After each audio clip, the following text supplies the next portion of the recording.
You're listening to this episode on Spotify, Apple Podcasts, or YouTube. Hit that subscribe button and leave us a comment. It would greatly benefit the show.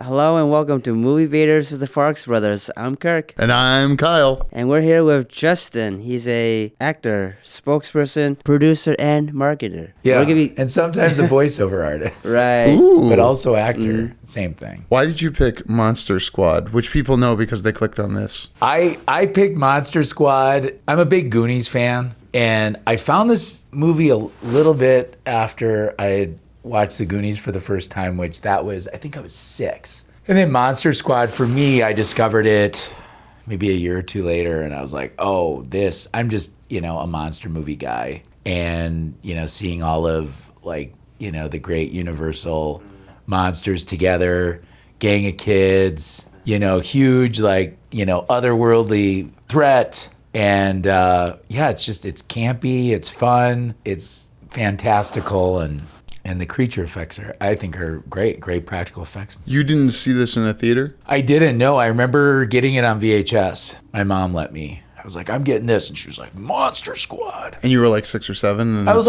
like probably 7 years old, 7, maybe 8. But I'm thinking 7. And then, because I remember I dressed up like Dracula that year. Nice. But this is what got me hyped up on Dracula. Did the movie scare you at all at 6 or 7? No, not at all. Not at all. My mom my parents were, but my mom especially, she was the one that would take me to the video store. We'd go to Blockbuster and just run game. And she'd be like, yep, get whatever you want. And then at 9, it was like, I'm getting some R movies. What's an R movie you got? I need to know. Boy, what's something that I rented? Well, I think the first, wasn't RoboCop a hard R? Yeah. Oh, yeah, that was it. I got RoboCop and... my mom, I remember she heard it upstairs, was like, what the shit are you watching down there? So she didn't watch it with you? Oh, no. Interesting.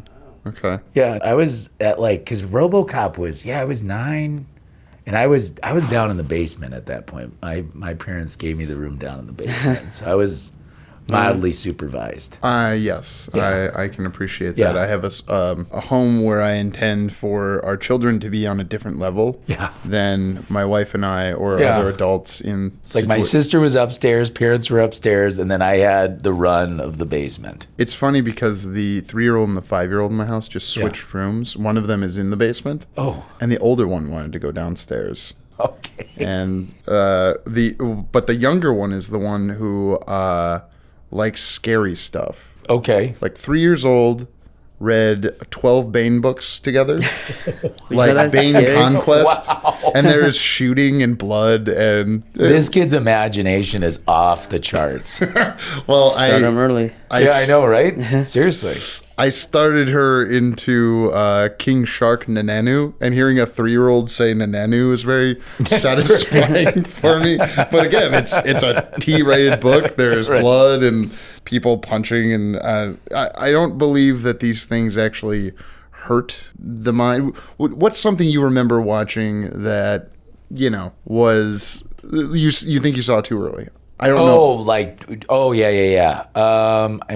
You made a choice. Honestly, looking back, RoboCop might have been a little aggressive for a 9-year-old to watch. But something where I made a choice. I watched a lot of action for the most part. So it was a lot of Jean-Claude Van Damme. And I don't look back on any of those and go, man, I'd never let my kid watch those movies. What was the hardest thing that I watched? Kind of just drawing blanks right now. Why did that was too much imagery for me. I don't know, maybe striptease or something with Demi Moore. Okay.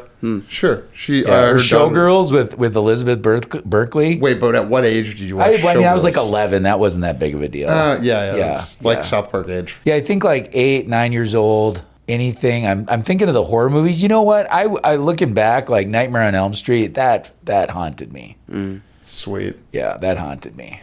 I would love to have seen that when I was too young to have seen it. Yeah. I didn't. I saw it when it came out. 1984? I did not see it when it came out. Or you know what? It was Dream Warriors. That was the one. The third one, 1987. Same year as this. Yeah, so that I saw on VHS, and that was a lot. My parents just straight up let me watch Nightmare on Elm Street. I love the third one. Yeah. That's possibly my favorite of the 7. 7 plus Oh, I the love remake. Dream Warriors. Yeah. Yeah, the It's third. Have yeah. you seen these, brother? No, never seen any of them. Well, maybe parts of one, but that's about it. Nick would be upset right now. I just want you to know. 3 was amazing. And then one came later. Like, I think I saw one on DVD. I didn't even watch it on VHS. But Dream Warriors was on VHS. I've got a bait topic. You mentioned dressing as Dracula. Yeah. So, sexy vampires versus like gross, scary vampires. Which side would you like to take? Sexy vampires Sexy, or like gross what degree of sexy? Yeah, Is this like what is Twilight sexy? vampires?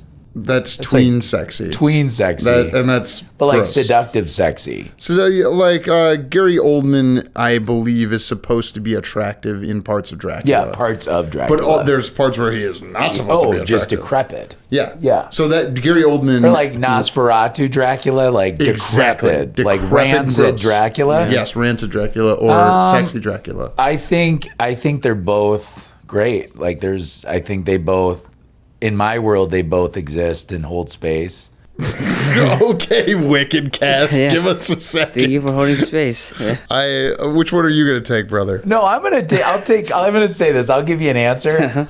I'm gonna take decrepit vampire. Yeah. I'm gonna take decrepit vampire. Like they're just the sexy vampire. Like it plays with the mystique and the legend of vampires. You're like they're sexy, they're alluring, they're manipulative, but like holy crap, Nosferatu, that shit hit. And like decrepit, but like oddly charming. And I found myself like mildly turned on at times. What? No, never. Not You would- sexually turned on, but just like, oh, yeah, like that voice. Little toy. That's great. When he The kills the shadows kids. come at the night, and I will be there to suck the blood out of your still beating heart. Versus like Bela Lugosi, I think he was considered a sexy vampire. Yeah, it doesn't really do it for me. How about this vampire in Monster Squad? He's pretty tame. Well, Peter Hamilton for me. I think I'm Yeah, getting this is the- like Party City Vampire. Yeah, it's Yeah, he's mostly the cape doing It's all just the all work. cape and then a little bit of makeup.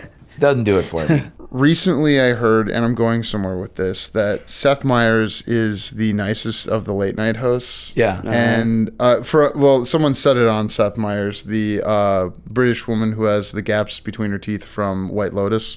Doesn't matter if you know who that is. Amy Oh, yeah, something? from Talladega Yeah. Nights. She's in Talladega Nights? Isn't she Ricky Bobby's wife in Talladega Nights? No, she would have been Don't like The blonde? The short blonde? Or no? I hear who you're talking about. You're saying Leslie Bibb. Leslie Bibb is in Talladega Nights. I'm referring to Amy Lou something. Oh, okay. Totally different actor. She's younger than my little brother here. Okay. I'm just saying. You're In younger her than me. 30s? I think she's I don't Late I don't 20s? But exactly she like know her age. plays younger, but like Yeah. is in her 30s. She was in a relationship with someone in their 50s in White Lotus.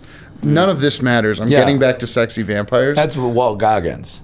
well, correct. Yeah. He's not a sexy vampire yet, but But he would be a delicious, sexy vampire. I mean, he plays a ghoul. He plays a ghoul, which Yeah. I mean, yeah, You'll like dude, him he playing a ghoul. Oh, kills sure, it as a in ghoul. Fallout, Yeah, yeah. he kills it in that role. yeah, and I guess a vampire. He would have to go sexy versus gross, and I'm going to argue for sexy. It maybe reflect on comparative like late night show host folks. And Stephen Colbert has brought up multiple times to multiple guests. This is easily to verify that his favorite costume is to be a sexy vampire, which made me kind of think of him in a new light of like maybe he's like kind of creepy. And if he can be that, Right. I think he was the number one guy. Yeah. For a while. I'm not keeping track of who is right now. Yeah. So, maybe sexy Very vampire. likable, and with that, like his hairline and the hair could easily pull that off. I'm sure he does on a regular I basis. think it's just something he just slides right into. As somebody who actively refers to their spouse on the show that I'm on, he brings his wife on his show. Yeah. And I'm genuinely curious. Like, I would have to force myself not to ask her, like, so you into this sexy vampire thing that Steve Colbert is into? Or are you not? Qualify, right. what is a sexy vampire? So That's a good question. Yeah. I think like again Bela Lugosi when it's like the woman's kind of like, ooh, I want to doink you, but oh no, don't bite me Right. kind of thing. But what's the Jim Carrey one? Once Bitten. Yeah, and then Love at First Bite. Yeah. Those are sexy vampires.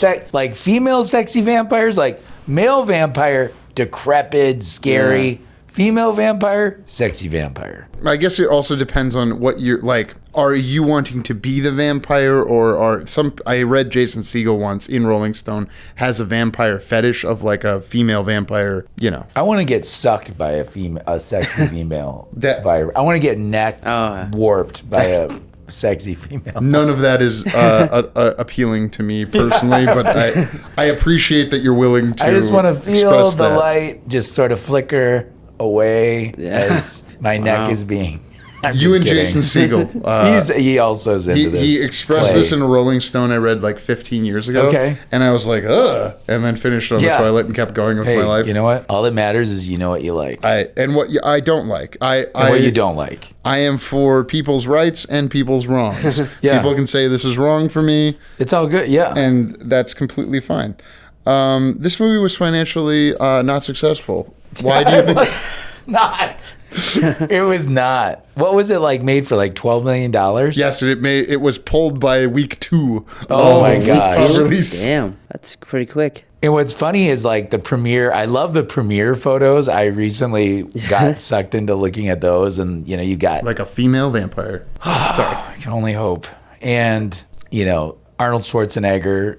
It almost felt like the premiere photos felt like a Planet Hollywood like grand opening. Like it was just star-studded, and then you know the Mummy and Swamp Thing and Well, yeah, Dracula. Just They were trying to revive these characters. they were really trying hard. And honestly, like you go, I don't understand it. Like this, I don't know why it didn't resonate with people more at the time. Oh, I can bait that. It made me question, like, it has the sensibility of something for like a 5 to 10-year-old. Yeah. But because of The nature of it, it's like it's an aggressive movie. so adults are like, oh, Yeah, I can't do yeah, that. That's yeah. you know, and that's I think why it was financially unsuccessful. It also Yeah. came out within the time frame of the Lost Boys. Oh, yeah. Then this is just neutered compared to that. Exactly. Yeah. Neutered. Yeah. Because one's R-rated, this is PG, Yeah. PG-13. But I believe. think now, though, if somebody's looking for just a good nostalgic throwback movie, like if you haven't seen it, discover it because it's got, I think, a lot of redeeming qualities. They use, I believe, what they're called matte paintings at one point toward the beginning to show the castle. Is that what you call it? Yep. And that's a forgotten art. That's something I'm saying in your favor before I go into saying that I think this is one of Shane Black's weakest movies. Yeah. And I No also argument there. could not tell the kids apart. I did. Oh, yeah. I was like, there. So What do you mean? The little girl that speaks in German at the end? Sure. Yeah. I could tell the little girl, but there's like 5 little white boys, and Oh, I agree. Yeah, Yeah. they definitely, DEI didn't really exist. well, it doesn't even need to be DEI. I mean, although you've got Yeah. diversity in the Stranger Things cast. Yeah. I can at least you? tell because there's One black kid. and a shaved head girl And there's a ginger. Yeah. and Sure. 3 white boys.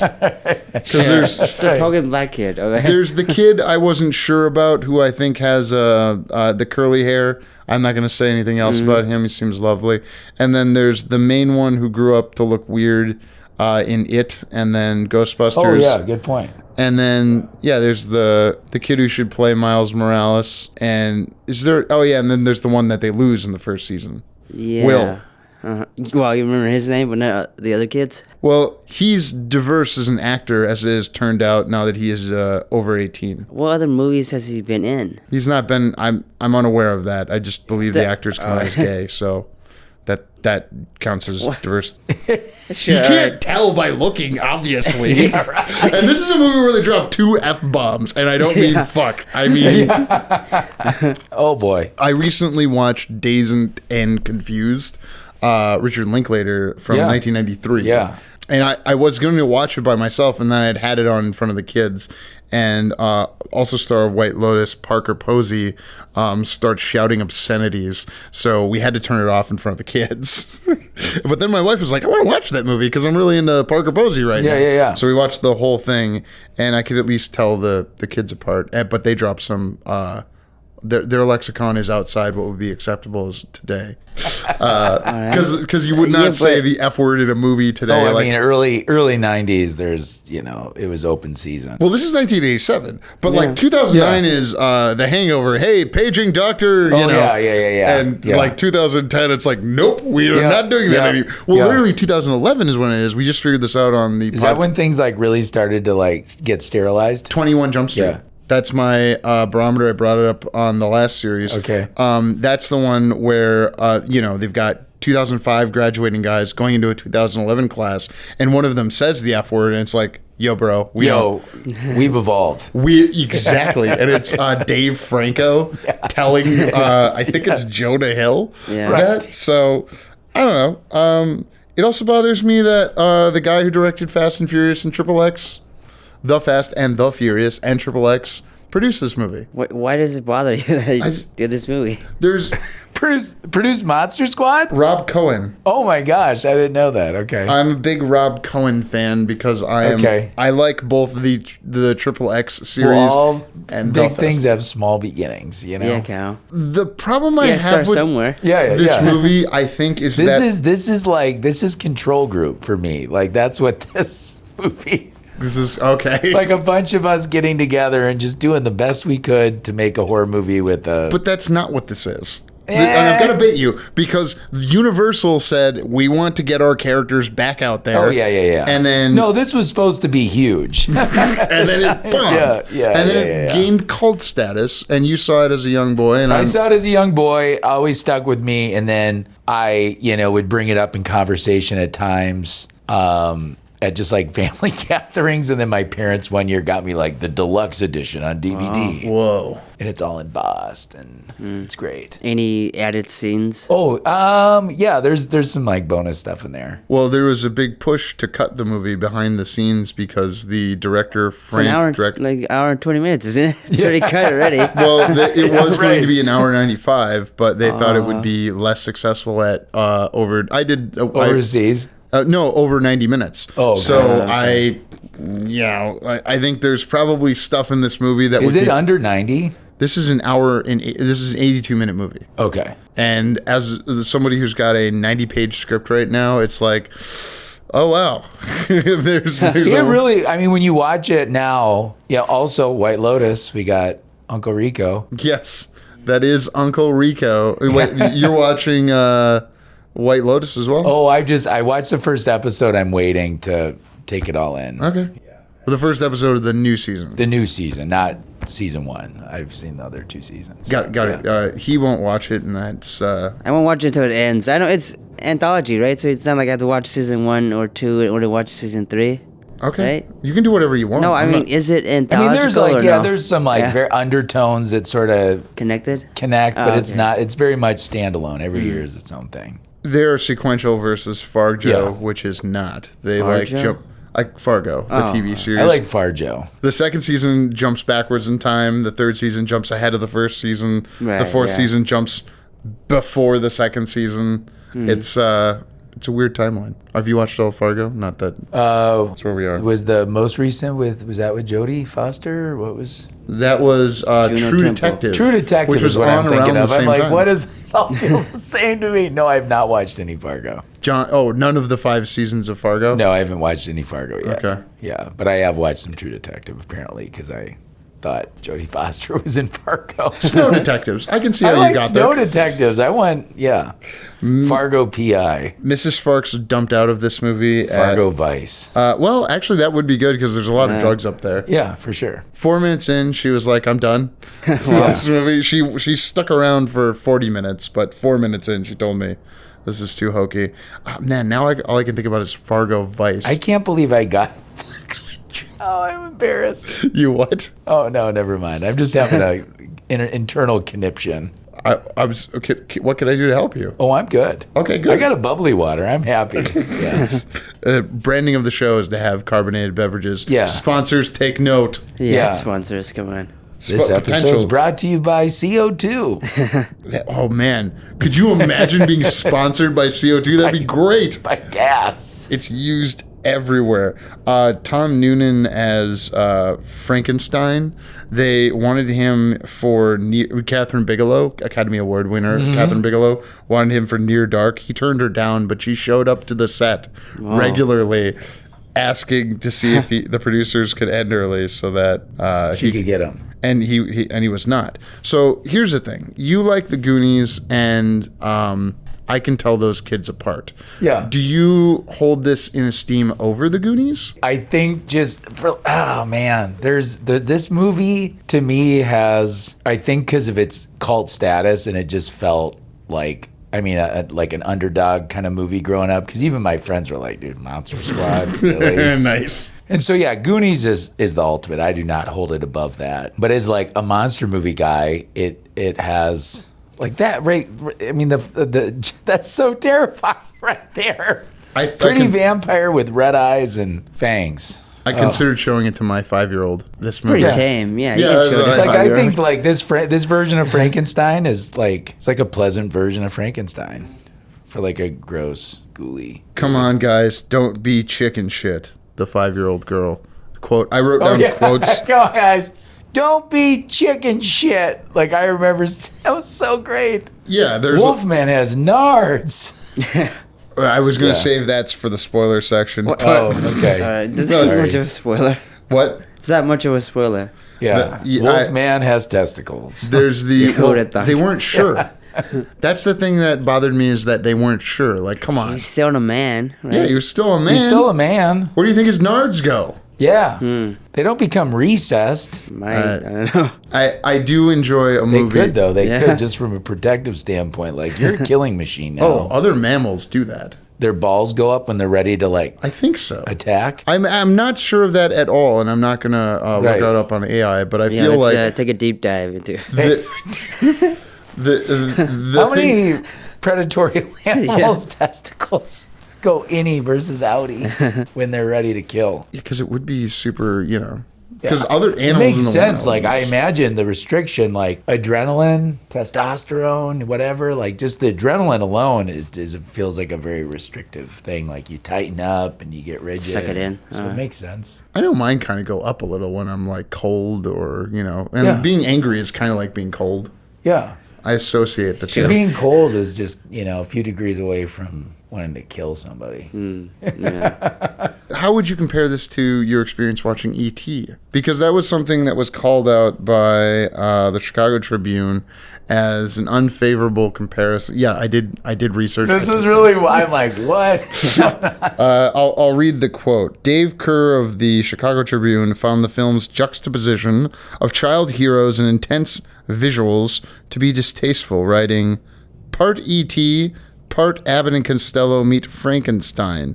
Fred Decker's The Monster Squad is crass but imponderable, bizarrely mixing glowingly backlit sentimentality with stomach-turning violence and juvenile sex jokes. Yes. Those are ringing endorsements for me because I still, inside of myself, am a 14-year-old boy. Oh, I love the crassness of it. Yeah. And I wondered if... And it's bizarre. It's just like, it's together. You watch it and you go, yeah, this, like they put $12 million, which at the time was a good amount of money. And the practical effects are great, but it's like a little kind of hodgepodgey. I don't like the werewolf, and I'd like to debate why werewolves I think the werewolf makeup is not great. Like, it's a weird iteration. Like, the eyes are far apart. And the nose is a little too flat, right? Yeah. It should be protruding out more. Okay. Wow. You gave in easy on that one. Yeah. But I would have expected some defense from somebody who... Yeah. Because I brought out E.T. and I was like... What, were you going to say, like, the werewolf's missing a chromosome? Like, what are you... That'd be interesting. Do you think that a monster gains any genetic material? Like, does a werewolf change genetically, or is it like... Of course it does. Yeah. It's turning into another thing, like an animal. Yeah. So the genes are morphing back and forth as a werewolf goes from its wolf form. It would seem to me that it is just a dormant thing in the genes that is brought out by a full lunar, experience. Yeah. And like, could you simulate that? Is the other question I have. Like a fake moon? Like, could you like fake moonlight to a werewolf that would get it to change? To get it to change to then Be a werewolf. To like be a if you werewolf. needed a werewolf. like when we're feeling sad, we can bathe in, a sad light and feel better. But if you had like artificial moonlight to like werewolf whenever you need a werewolf. Do you use light therapy? This was not in the interview, so now I'm Do I asking use you. light therapy? I do red light, infrared therapy. What is that supposed to do? Because I have one and I put it on. It's in my Red light? You've got a red light thing? I've got it in my sauna and Yeah, your sauna. Yeah, It's that's how how you- you pronounce this. That's how you say it. I know. Apparently, sauna. Yeah. Finnish. It's a Finnish word. Yeah. Yeah. Sauna. Sauna. I yelled the F word at a co-writer, or I didn't co-write, a writer of one of our projects when we were on a radio show in Duluth to promote Catalyst because he said sauna. And the host and I were like, no, it's sauna. Fuck you.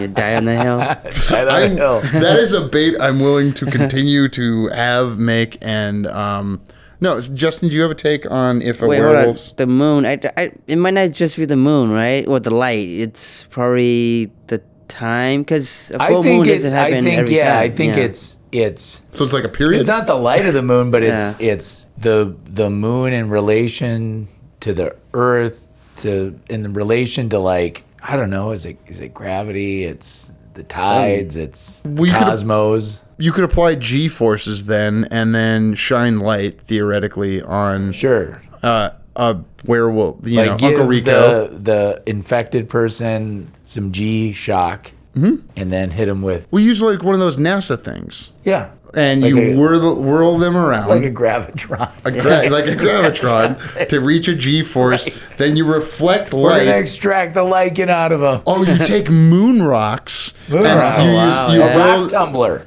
A moon rock tumbler. No, well, there'd have to be something with the rocks in the middle so the sun could hit the rocks and then reflect onto the person In who's mirrors. in the gravitron. Yeah. Surrounded by mirrors. Yeah. Yeah. This is great. Mirrors? What do I the don't know, mirrors just do? to like intensify yeah. the moonlight, amplify the moonlight. Does it have to be on the whole time, though? Yeah, Because I don't know. If you but had- like red light therapy, it stimulates collagen production. It's great for REM. I feel like it helps me sleep better at night, and then it's also good for like circulation and blood flow. So I bathe my hairline. So I have People been just hate that I pick Monster Squad. no, I don't We'll find think that out. we'll find out. Yeah. It's funny that older movies sometimes perform even better, and somewhere in the future, Eric Forsman to beat Ryan Becken. And if you know both of those people, They're great. Yeah, I know Ryan. Yeah. Eric wanted to pick something And Eric, older. Yeah. Okay. So he went 1975's Death Race. And I'm going to watch the Jason Statham one, the remake as well, because I have it somewhere. Yeah. So, Should I watch that too, or? Oh, yeah, to get one over on Eric, our guest. You better not hear this. He listens to the show. Collagen supposedly is, or production is part of like mushroom coffee. Have you heard of this mushroom coffee thing? Oh yeah, like lion's mane or reishi. Yes. Yeah. Exactly. And that helps with collagen production. Adaptogens and yeah. I don't understand any of this, but I feel Those like also are good for like, I feel like neuroplasticity, like they help develop new neural pathways. oh, sure. So it like helps boost cognition. Yeah, well, Yeah. I liked to make the argument, and this is I've got a final bait before we end this segment. Yeah. But I like to make the argument to people when I'm in one of the states where THC could be legal, which Yeah. I would never engage in. But if one were to engage in THC and then try to like expand their mind, Yeah. like if you were getting like building muscle, which I Yeah. know is something you've probably Yeah. done, right? Yeah. It's that last rep that is Yeah. the most important. So if you can exhaust yourself, Yeah. could you exhaust yourself mentally and then say go watch Halloween Kills and think this is a little too much in the Dolby Theater because the seats are shaking when they're killing, Right. and Sensory overload. yeah, but like being able to like de-stress yourself through that, Yeah. maybe makes one stronger. I think so. Mentally, yeah, sure. I think, but I'm I gonna mean, disagree with everything I just said. Now you yeah, guys agree with but me. I think like I am a supporter of like mentally exhausting yourself and then using like therapeutic modalities to like rebuild the mind and the body. What kind of mental exhaustion though? Well, mental exhaustion. I mean, for me, like working on a film and just like having multiple touch points, like anytime I'm done with a production, I'm exhausted, or when I'm emceeing and I'm no script and just kind of, as the kids say now, raw dog in life. So I don't have any words. And you're just making stuff up on the fly, and it's exhausting. Like 5-6 hours of, emceeing at an event. Like I do a lot of stuff with Target. And so when I'm doing that, it's all very off the cuff and it's a lot of consumer engagement. And so you're bridging, the gap between like brand talk points and then trying to, engage people. And it can be exhausting at the end of the day. And I think it makes you a better human being. When you're exhausted? Well, you just like, but you got to rebuild. Like I think if you're just burnt out all the time, no, not good. But I think if you allow yourself to like push yourself past whatever it is you've classified as your like boundary, your threshold, and then you do the self-care thing and recover. Recovery is everything. This sounds like your anxious avoidant attachment style. What? All right. Yeah. I really Where'd you get that from? Where'd you get that? Yeah. Did you just like, have you read the book Attached? No, you used it in one of the interviews that I listened to today. Oh, did I really? Yeah. Yes. Yeah. And I didn't bring it up in the interview. Even though I think that like when I'm like in my like wounded state, anxious avoidance, comes out. But I try to stay secure as much as possible. Okay, AI couldn't tell me if this movie has reached profitability from the DVDs and anniversary special screenings. Yeah. So, do you want to take they have or they haven't? I'm gonna take that. Like, what did it do at the box office? Do we have that number? Because it was got under 4. Under 4. It made back less than 1/3 of its budget. And but so we don't know what it did on Blockbuster. You know what I mean? Yeah. Okay. So I'm just gonna venture and say I want to say his breaking even. It is breaking even. And made $1 or $2 on top. So it's in the black. I'm going to argue against it's in the black. I don't think the terms were probably favorable to Monster Squad when it was negotiating aftermarket deals because it was, and don't just agree with me. We're on a bait show. I know this. Yeah. So, no, I'm just tracking with you right now. So the 80s movies, they weren't planning for the aftermarket. So I bet you they got screwed on some of those internationally, there was really probably no plan outside of the United States. And then DVDs didn't exist. And so, you're probably right. I don't know. You're like, you could say, no, because it's been in these multiple formats. No, but I'm just saying like. Your parents bought you an anniversary disc. Well, but how many of those, were sold? How many fans of the movie? I mean, did they sell 1 million,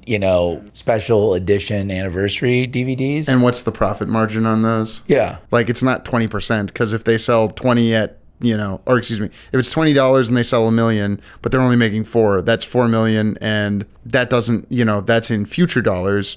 Whereas their investment in 1987 would have inflated faster with a different, with a different product as people hear how you talk about content in your interview section. I think that this movie, I'd be curious to know what it did internationally in like international markets.